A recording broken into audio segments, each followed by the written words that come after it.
రాష్ట్రంలో త్వరలో నూతన విద్యుత్ విధానాన్ని ప్రవేశపెట్టనున్నట్లు ఉప ముఖ్యమంత్రి రాష్ట్ర ఇంధన శాఖ మంత్రి మల్లు భట్టి విక్రమార్క తెలిపారు.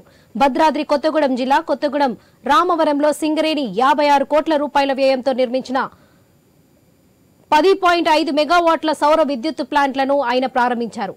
తాము అధికారంలో లేకుంటే విద్యుత్ కష్టాలు తప్పవని బీఆర్ఎస్ పెద్దలు ఎన్నికల ప్రచారంలో ప్రజలను భయపెట్టారని, కరెంటు కావాలా కాంగ్రెస్ కావాలా అన్నారని, కానీ ప్రజలు మాత్రం కరెంటు కాంగ్రెస్ రెండు కావాలని తీర్పునిచ్చారని పేర్కొన్నారు.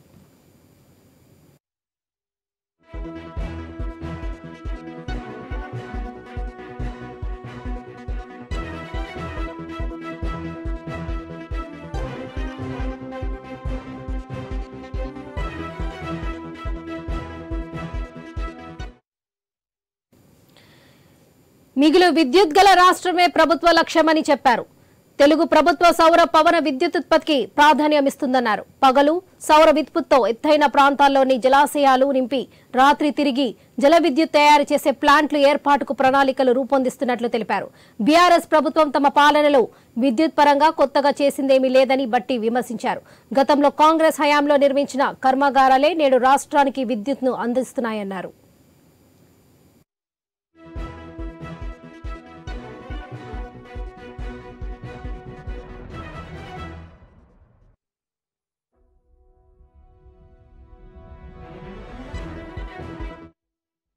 కాలం చేలిన సాంకేతికతో నిర్మించిన మనుగురులోని భద్రాద్రి థర్మల్ విద్యుత్ కర్మాగారం మున్ముందు భారంగా మారుతుందన్నారు.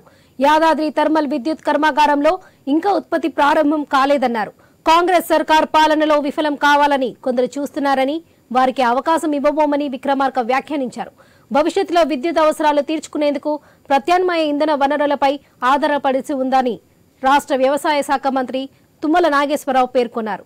రాష్ట్రంలో 30 లక్షల పంపు సెట్లు ఉన్నాయని, వాటిని సౌరశక్తి సాయంతో నడిపేలా చూస్తే ప్రభుత్వంపై ఉచిత విద్యుత్ భారం తగ్గుతుందన్నారు.